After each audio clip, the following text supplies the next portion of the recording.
그렇기 때문에 우리나라 사람한테는 이런 소멸시효 제도가 더더욱 이상하게 느껴지는 거죠. 우리가 개인의 생활할 때도 이 소멸시효 제도 가지고 문제가 많이 되는데요. 이때 노라고 하잖아요. 그럼 소멸시효 주장을 할 수가 있으니까 돈을 전혀 안 줘도 됩니다. 그냥 너가 돈을 갚아야 된다라는 말로는 그 효과는 없다는 거죠. 네, 내용 증명도 안 되고요.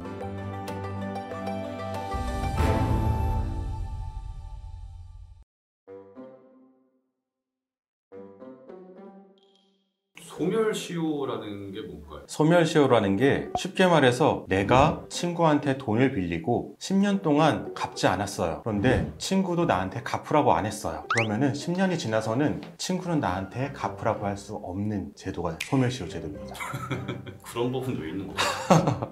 이게 우리나라 사람들은 그렇게 생각을 해요. 왜냐하면 우리나라에는 역사적으로 이런 법이 없었거든요. 그래서 우리는 생소한데 이 법은 로마법에 기원을 한 거예요. 기원전부터 로마에서는 두 가지 시효 제도가 있었는데 하나는 점유취득 시효라는 게 있고 하나는 소멸시효라는 거예요. 점유취득 시효는 어떤 땅을 어떤 사람이 점유해서 일정하게 긴 시간이 지나면은 그 땅은 그 사람의 소유로 인정을 해주는 거예요. 뒤늦게 다른 소유자가 나타나더라도. 또 소멸시효는 반대로 내가 어떤 사람한테 행사할 수 있는 채권이 있는데 이 채권을 오랜 기간 동안 행사하지 않으면은 이 채권을 행사하지 못하게 한다. 이게 소멸시효 두 가지 시효 제도인데 목적은 이거예요. 법적 안정성이라고 해서 장기간 동안 어떤 권리가 A라는 사람의 권리로 제3자에게 인정되고 있으면은 이 권리를 인정하는 것이 법적 안정성에 유리하다. 달리 말하면은 장기간 동안 어떤 것이 A의 소유라고 모든 사람들이 인정을 해서 거래를 하고 있었어요. 이거를 이 땅을 또 팔고 빌려주고 이랬는데 한 30년 뒤에 어떤 사람이 나타나서 그 땅은 A 땅이 아니라 내 땅입니다 하면은 이 관계를 다 되돌려야 되잖아요.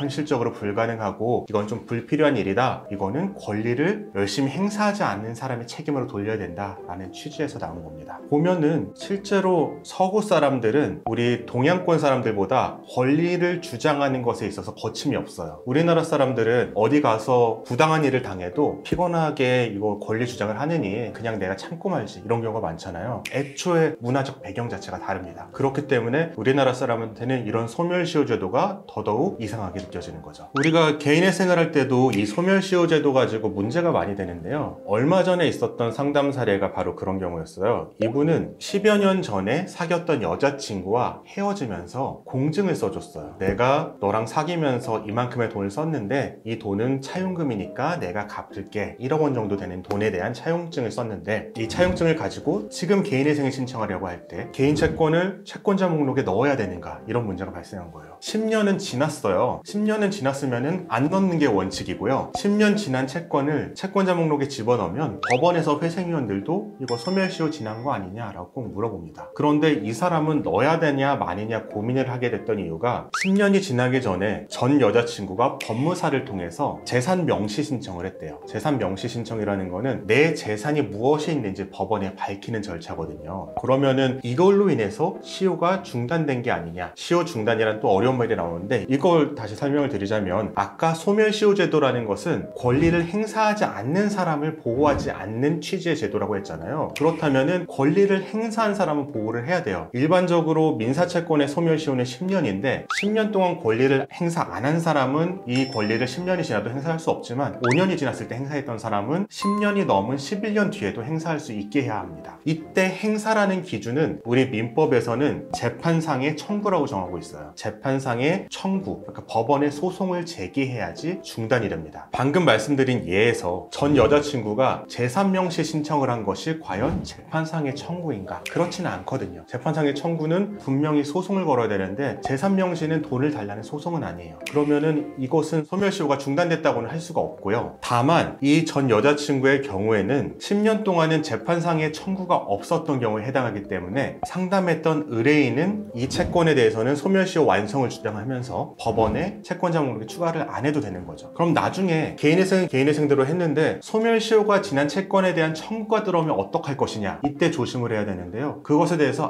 맞아요, 저 그 채권 있었어요, 이러면은 시효의 효과가 사라집니다. 내 말이 채권을 살리는 거예요. 소멸시효라는 거는 채권자의 권리 행사를 못하게 하는 거예요. 하지만 내가 주는 건 자유거든요. 내가 채권자가 권리 행사할 수 있게 이 채무의 존재를 인정해버리는 순간 소멸시효는 살아납니다. 이걸 쉽게 예를 들면 이런 게 있어요. 10년이 지난 채권이 양도가 되고 양도가 돼요. 그 다음에 한 20년 지난 채권인데 어느 날 대부업체에서 연락이 옵니다. 당신 20년 전에 어디 저축은행에서 돈을 빌려서 그게 원금이 500인데 이자가 한 5천만 원이 붙어서 5,500만 원이 됐는데 내가 이거 100만 원으로 깎아줄 테니까 당신 100만 원만 내고 이거 합의합시다. 이때 오케이를 하잖아요. 그러면 100만 원을 줘야 돼요. 이때 노라고 하잖아요. 그럼 소멸시효 주장을 할 수가 있으니까 돈을 전혀 안 줘도 됩니다. 노라고 하는 게 그 말에 대해 제안에 대해서 노가 아니고 무슨 개소리냐 나 그런 적 없다. 그렇죠. 이렇게. 뭐 그렇게 해도 되고요. 그 오래된 채권이라 소멸시효 지났다 이렇게 얘기를 해도 되죠. 이런 경우가 상당히 빈번하게 발생을 해요. 대부업체들이 정말 20년 된 채권은 정말 싸게 사거든요. 그래서 전화를 해서 전화상 녹취만 하면은 100만 원을 받을 수 있는 거니까 많이 일어나는 사례이고 채무자분들은 이런 부분은 좀 조심을 해야겠죠. 그러면은 채권자 입장에서는 그냥 너가 돈을 갚아야 된다라는 말로는 그 효과는 없다는 거죠. 네, 내용 증명도 안 되고요. 소송을 제기해야 됩니다. 10년 내에.